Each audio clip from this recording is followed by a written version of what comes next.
Itinuturing na pong pugante raw at ipinaaresto na si Senador Bato de la Rosa na umano'y nagtatago ngayon sa batas. Ayon po kay Acting Justice Secretary Frederick Vida, enforceable na o maaari na daw pong ipatupad ang arrest warrant ng International Criminal Court laban kay Bato. Itong apit kasunod ng pagbabasura ng Supreme Court sa kahilingan o petisyon ng kampo ni Bato sa isang temporary restraining order labang nga sa pagsisilbi ng nasabing arrest warrant. Inaatasan daw po ng DOJ ang PNP at NBI na tugisin si Senador Bato de la Rosa pero tumanggi muna itong idetalye kung siya ba'y ididiretso sa The Hague, the Netherlands kapag po na sukol. Binalaan po naman ng DOJ ang mga tutulong sa senador na posible ring silang managot hindi lamang sa batas ng Pilipinas kundi pati raw po sa ICC. Sa Facebook post naman ng abogado ni Bato na si Attorney Jimmy Bondoc, iginiit niyang wala pa hong malinaw na batas nga sa mga foreign warrant. Binuwagtahan din ito ang mga kumikwestiyon sa pahayag niyang maaari ng isilbi ang arrest warrant sa kanyang kliyente. Bakit daw po si dating Senador Antonio Trillanes ay pwede pong mag-serve ng warrant? Magugunitang sumama si Trillanes doon po sa Senado nang una pong tangkain ng NBI na ihain sa Senador ang ICC warrant. Pero NBI mismo ang nagsabi na hindi naman daw si Trillanes ang siyang magsisilbi ng arrest warrant laban kay Bato. Nako partner, trending naman ngayon ang salitang kumusta. Matapos nga pong magkalabasan ng screenshot ng kumustahan ng mga senador sa kanilang group chat, ay sinong nag-leak? Umani nga po ng iba't ibang reaksyon ang pag-iyak ni Senator Pia Cayetano sa plenaryo nang ikwento niya ang mga nangyari ng gabi ng putukan sa Senado. Binanatan niya ang mga kasamahan sa minorya dahil wala man lamang daw nangamusta sa kanila. Pero sa unang report na lumabas po sa News 5, malinaw na nagpadala naman ng mensahe ang ilang minority senators sa group chat ng mga senador.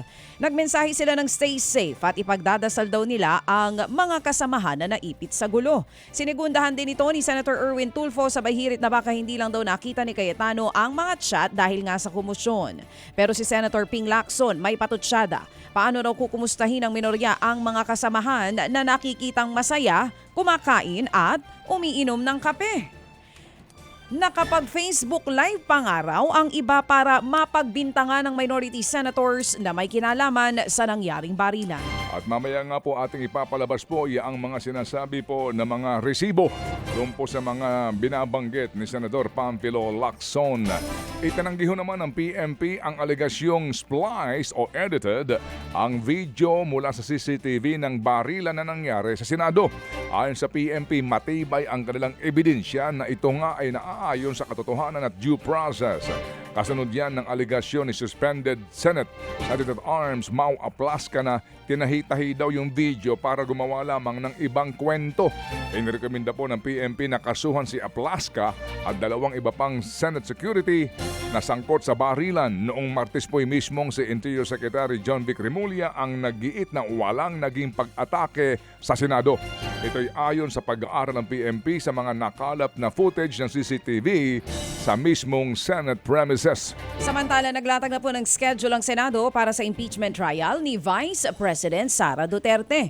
Posible raw simula ng pagliliti sa Vice Presidente sa July 6. Itinaon ito bago po ang SONA ng Pangulong Marcos. Ayon kay Senator Tito Soto, idadaos ang trial tuwing Lunes hanggang Miyerkules at magsisimula po yan ng alas 2 ng hapon. Pero pagkatapos ng SONA, papaspasan na raw ang paglilitis na idadaos mula naman Martes hanggang Huwebes simula alas 3 ng hapon. Bilang paghahanda, nagsagawa na po ng mock trial ang House Prosecutors. Mariin namang tinutulan ni House Prosecution Panel Lead Jervy Luistro ang posibleng paglahok ni Senator Ronald Bato de la Rosa sa pamamagitan ng teleconferencing. Anya, kung nagawa daw ni Bato na lumutang sa gitna ng palitan ng Senate leadership, mas dapat daw siyang lumutang para gampanan ang kanyang tungkulin bilang isang senator judge. Sinibak po naman sa pwesto ang dalawang opisyal po ng PNP na umunoy sangkot sa pakikialam sa kaso ng mga missing sabungero. Kwento nga po ng isa sa mga kaanak ng mga sabungero na lumapit sa Napolcom, tinangka umano silang suhulan ni Atong Ang. Pinangakuan daw sila ng 40,000 kada buwan ng abogado nitong si Ang kapalit po ng pakikipag-areglo sa kaso. Bukod pa ito sa tig-1 milyong pisong pangako umano ng negosyante na wanted na ngayon. Pinangalanan din po ng lumutang na kaanak ang 2 pulis na naging tulay umano para nga makausap nila ang mga pulis na nakadetain sa PNP Custodial Facility. Sila sina Police Major Reynaldo Panieve Jr. na siyang OIC ng PNP Custodial Center at Police Lieutenant Nadame Malang na spokesperson po naman ng PNP Highway Patrol Group. Nakausap pangaraw po ng mga complainants ang mga pulis na sangkot sa missing sa Bungero case. Dahil po sa nangyari, sinibak na po ng PNP ang 2 pulis habang gumugulong ang ginagawang investigasyon. Makikipagtulungan po naman daw ang PNP sa Napolcom sa gagawin pong pag-iimbestiga. Mga kapatid, patuloy po kayong tumutok sa 105.9 True FM para sa totoong balita, impormasyon, music and entertainment. Mag-subscribe sa aming YouTube channel at podcast at sundan nyo kami sa Facebook, Instagram, X at TikTok sa True Network PH.